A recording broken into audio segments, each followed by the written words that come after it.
बिस्मिल्लाहिर्रहमानिर्रहीम। इस वीडियो में मैं आपको पांडास के ग्रुप बाय फंक्शन के बारे में बताऊंगा।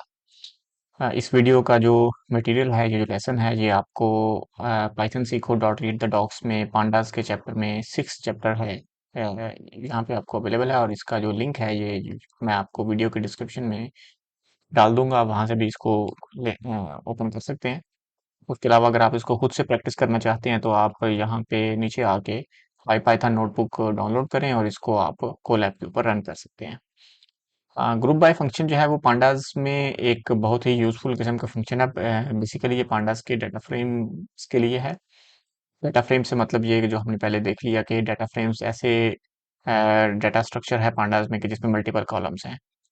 अ, हम यहाँ पे एग्जांपल लेते हैं। फर्ज किया हमारे पास ये एक डाटा है जो कि इस लिंक के ऊपर अवेलेबल है। अगर मैं इस लिंक को यहाँ पे अगर मैं इसको कॉपी करूँ यहाँ पे तो ये फाइल यहाँ पे पड़ी हुई है। ये फाइल अगर आप इसको इस लिंक को ओपन करेंगे तो ये फाइल जो है आपके पास यहाँ पे डाउनलोड हो जाएगी। अ, इसको अगर आप मैनुअली देखें तो ये एक CSV फाइल है। और इसमें हमारे पास मल्टीपल कॉलम्स हैं। ये फर्स्ट कॉलम में जो है वो स्टेशन की आईडी है। सेकंड कॉलम में स्टेशन का नेम है। उसके बाद ईयर, मंथ और डेट है। और ये भी मंथ है, बेसिकली ये हाइड्रोलॉजिकल मंथ है। और ये मतलब जो दूसरा कैलेंडर मंथ है ये वो मंथ है, यानी 11 मतलब नवंबर। और 1 मतलब फर्स्ट हाइड्रोलॉजिकल ईयर मंथ। और ये जो तीन कॉलम्स हैं इसमें डाटा है अबाउट। अगर हम यहाँ पे देखें तो इसमें डाटा है यहाँ पे किस किस का डाटा है यहाँ पे। ये डाटा है वाटर लेवल का और स्ट्रीम फ्लो का और वाटर टेम्परेचर का। ठीक है।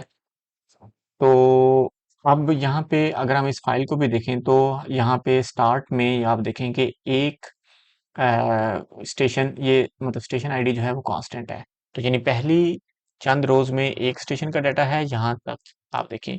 यानी ये ऊपर जो है पहली 30 रोज जो है उसमें एक स्टेशन, क्योंकि ये एक मंथ का डाटा, नवंबर के मंथ का डाटा है।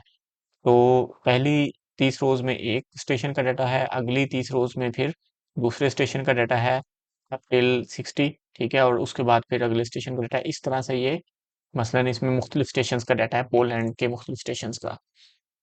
तो अगर हम इसको यहाँ पे अब हम क्या करना चाहते हैं कि अब हम एनालिसिस करना चाहते हैं इस डाटा के ऊपर स्टेशन वाइज। ठीक है। अगर हम मैं यहाँ पे ये मैं डाटा को पहले रीड कर रहा हूँ, क्योंकि ये जिप फाइल है इनिशियली, तो मैं कंप्रेशन इज इक्वल टू जिप इसको दे रहा हूँ। और मैं कह रहा हूँ कि अगर कोई ऐसी लाइन है जो कि ठीक नहीं है तो वहाँ पे एरर की बजाय स्किप किया जाए। और इसके जो कॉलम नेम्स हैं यहाँ पे ये मैं स्पेसिफाई कर रहा हूँ, जो कि मुझे पता है पहले से कि वो क्या है। और जो कॉलम्स मुझे रीड करने हैं वो मैं कॉलम रीड कर रहा हूँ, बाकी कॉलम्स को मैं स्किप कर रहा हूँ। और यहाँ पे मैं हर कॉलम की जो डी टाइप है वो स्पेसिफाई कर रहा हूँ। और मैं कह रहा हूँ कि इन तीन कॉलम्स को इकट्ठा करके इनको डेट कह दिया जाए और इनको पार्स किया जाए as a date time column, मतलब as a date time index. तो यहाँ पे ये मतलब जो इसका इस फ्रेम का जो इंडेक्स है वो डेट टाइम है। अच्छा, तो अब अगर मैं इस डाटा फ्रेम की जो शेप है वो आप देखें 24,000 24,913 रोज हैं और इसमें 4 कॉलम्स हैं। ठीक है। तो एक कॉलम स्टेशन आईडी का है। 4 इसलिए हैं क्योंकि मैंने यहाँ पे ज्यादा है लेकिन मैंने सारे कॉलम्स रीड नहीं किए। आप देख सकते हैं 0, 3, 5, 6, 7, 8, 9, तो मतलब मैंने काफी कुछ कॉलम जो है उसकी कर दिए हैं जो मुझे नहीं चाहिए। और ईयर मंथ डे को मैंने कंबाइन करके डेट कह दिया और उसको मैंने एज ए इंडेक्स के तौर पे यूज कर दिया। तो अब इसमें सिर्फ 4 कॉलम्स हैं, station ID, water level, Q, stream flow और टेम्परेचर। और जैसा कि हमने वहां पे देखा कि फर्स्ट 30 रोज जो है वो एक स्टेशन के बारे में है, नेक्स्ट 30 रोज जो है वो दूसरे स्टेशन के बारे में है, उससे नीचे इस तरह से। अब यहाँ पे मैं अगर इसकी जो कितने स्टेशन का डाटा है, तो मैं अगर यहाँ पे इन तमाम स्टेशन का डाटा है इसमें इस डाटा फ्रेम में, और ये कितने हैं वो मैं डॉट यूनिक के जरिए चेक कर सकता हूँ। बेसिकली 840 स्टेशन का, यानी फर्स्ट 30 रोज एक स्टेशन, नेक्स्ट 30 रोज दूसरा स्टेशन, अगली 30 रोज तीसरा स्टेशन, इस तरह से टोटल 840 स्टेशन का डाटा है। अब अगर मैं ग्रुप बाय करूँ, इसको मैं कह रहा हूँ कि इस डाटा फ्रेम को ईच जो स्टेशन आईडी के लिहाज से इसको ग्रुप बाय करो। ठीक है। स्टेशन आईडी के लिहाज से ग्रुप बाय क्या मतलब है कि मुझे एक स्टेशन का जो सारे का सारा डाटा है वो मुझे मसलन दे दो। ठीक है। तो ग्रुप बाय यानी इसको मैंने डॉट ग्रुप बाय, इसको मैंने यहाँ पे ग्रुपर कह दिया। ठीक है। अब इसमें कितने ग्रुप्स हैं? वो 840 ग्रुप्स होंगे। 840 ग्रुप्स क्यों हैं? क्योंकि there are 840 unique values in station ID. मैं चूंकि स्टेशन आईडी के लिहाज से ग्रुप बाय कर रहा हूँ, तो the number of groups will be 840। उसके बाद अगर मैं इसमें ग्रुप्स प्रिंट करूँ तो ये बेसिकली वो सारे के सारे ग्रुप्स जो हैं वो यहाँ पे प्रिंट कर देगा।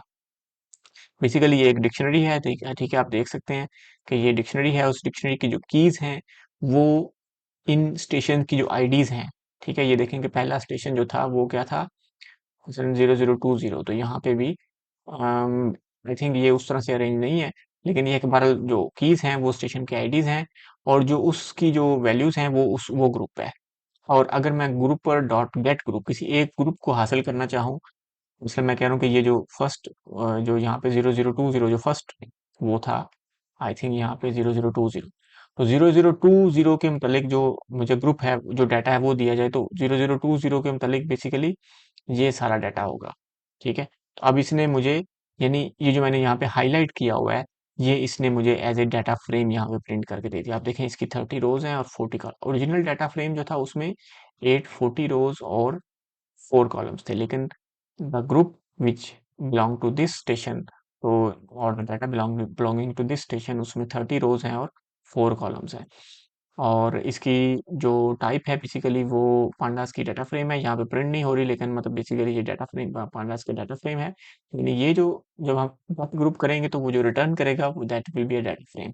ठीक है, ओरिजिनल भी डाटा फ्रेम ही था, डीएफ जो था वो भी डाटा फ्रेम था, और मैंने डीएफ में से एक चंक जो लिया है वो भी एक डाटा फ्रेम ही है। और चूंकि ये डाटा फ्रेम है तो अब मैं इसकी शेप प्रिंट कर सकता हूँ 30/4, इसकी टॉप 5 कॉलम्स और उसका टेल प्रिंट कर सकता हूँ।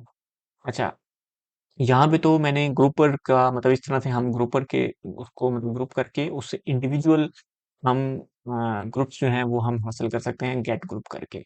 और दूसरा एक तरीका क्या है कि अगर हम तमाम के तमाम ग्रुप्स के ऊपर इटरेट करना चाहें तो ग्रुपर के ऊपर आप इटरेट भी कर सकते हैं, क्योंकि ये इटरेटर है। तो ये बेसिकली दो चीज़ें रिटर्न करता है। तो पहली चीज़ जो है वो ग्रुप का नेम है, और सेकंड जो चीज़ है वो बेसिकली वो ग्रुप है, वो डाटा है belonging to that group which will be a data frame.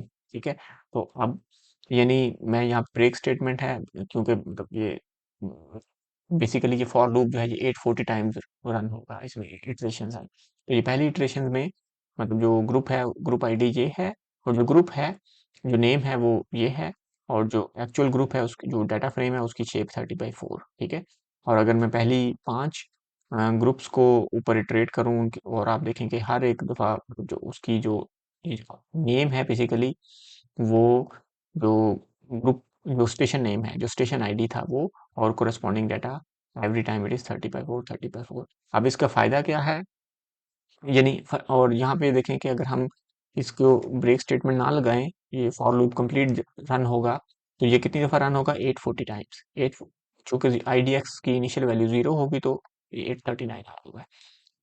और अब इसका फायदा क्या है? इसका फायदा ये है कि हम मतलब अगर हम चाहें कि किसी एक एवरी स्टेशन का हमें जो क्यू सी एम एस की value, Q C M S यानी स्ट्रीम फ्लो की वैल्यू जो मीन हमें चाहिए, ठीक है, मतलब इसमें हर स्टेशन का जो स्ट्रीम फ्लो था इस हमारे पास ओरिजिनल डाटा फ्रेम में, उनके जो क्यू सी एम है उसका हमें मीन स्ट्रीम फ्लो की वैल्यू चाहिए हर स्टेशन के ऊपर। तो हम ग्रुप बाय के जरिए बहुत इजीली उसका मीन फाइंड आउट कर सकते हैं। कैसे? यानी ये देखिए नेम ग्रुप, हमें ग्रुपर के ऊपर इटरेट करके नेम ग्रुप, और ग्रुप चूंकि एक डाटा फ्रेम है के अंदर क्यू सी एम एस वाला कॉलम हमने लिया और डॉट मीन। इस तरह से हमने हर स्टेशन का जो स्ट्रीम फ्लो का डाटा था उसका हमने पूरे मंथ का जो एवरेज है वो हमने निकाल लिया।